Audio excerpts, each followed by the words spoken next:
Welcome back. So I have a few smaller items that I picked up recently, and we're actually going to begin this video and end this video with very similar items. So starting off, we have a nice slabbed PSA DNA certified Hank Greenberg auto. It is from a later set, the TCMA from 73 with Greenberg and Kiner.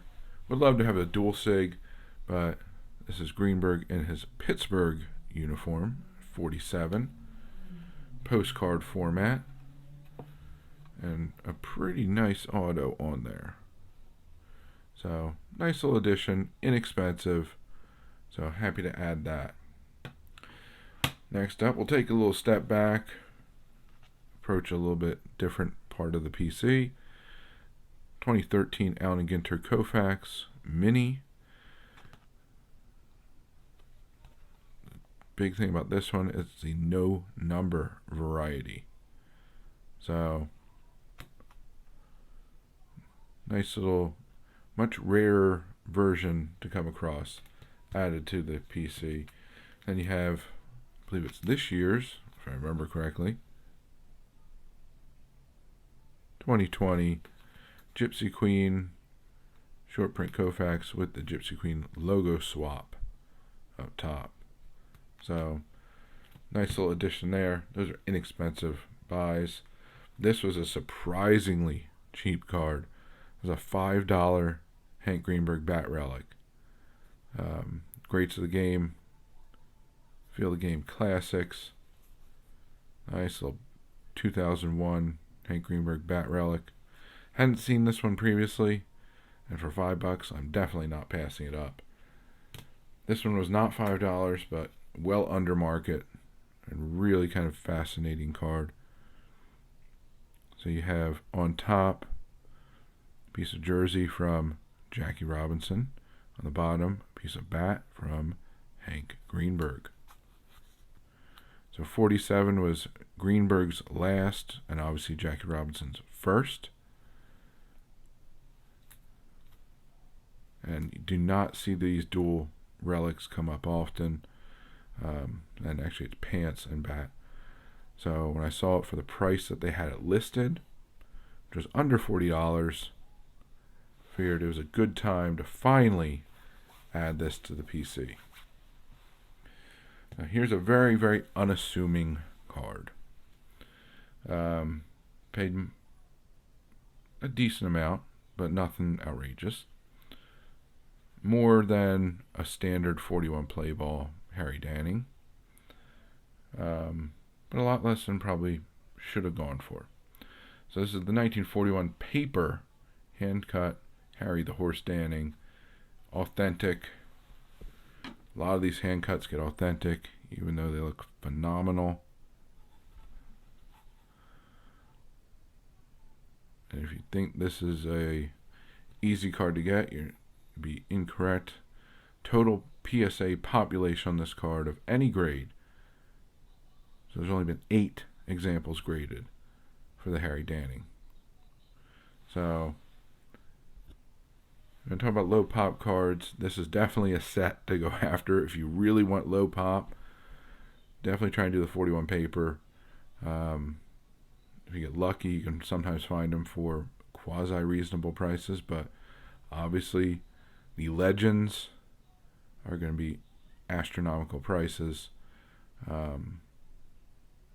They do have a Greenberg, which I have a copy of.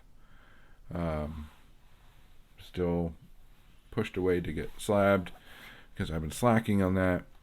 But this came up and didn't have this Danning, and the price stayed within my budget. And again, we're talking more than you'd expect for a 41 play ball, but definitely not, like, it's not a crazy number. I think it's under $40 is what I ended up paying for this. And for a Pop 8, really of any card, that's pretty good, especially pre-war cards such as this.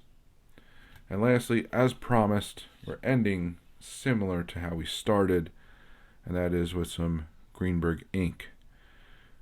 This is a rather unique example that had been lingering on eBay for quite a bit, and I looked at it numerous times.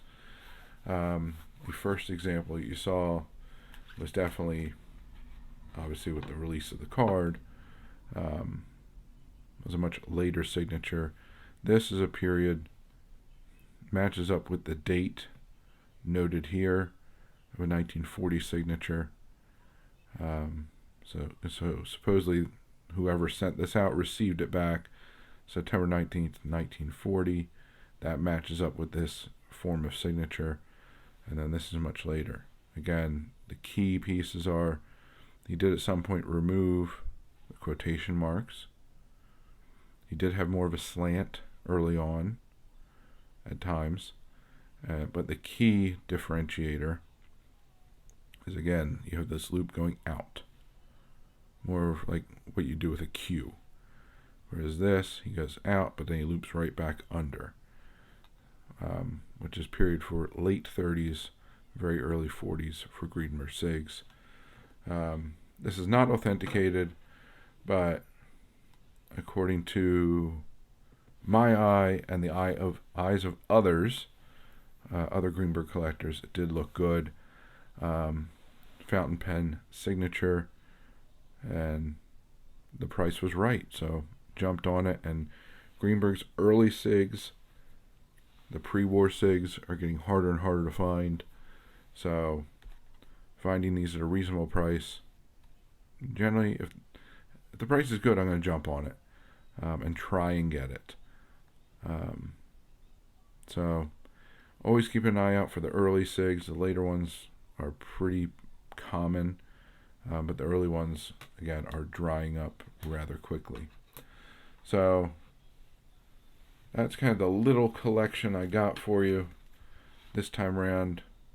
A few nice Hank items added, some modern and vintage, some back cards, and a couple of little Koufax tougher pulls. Not necessarily expensive cards, but just tougher pulls. So, low pop, ink, some dual materials, some single materials, and some difficult pack pulls. I think it's a pretty well-rounded little group for the PC, of which all of these are going into, obviously. So, that's what I got for you this time around. And until next time, please remember to collect what you enjoy what you collect, and don't let anybody, especially the market or a YouTuber, dictate that to you. And most importantly, have fun. Have fun by being active in this community. So find your way of participating, whether it's making videos, watching and commenting, going to live streams, group chats, going to your LCS or local card show, or simply talking about the hobby with family and friends. The more you put into it, the more you'll get out of it. The more you'll learn, the more your PC will grow, the more people you'll meet, and the more fantastic friendships you'll form. So I thank you very much for joining me. Hope to see you again. Have a good one, and bye for now.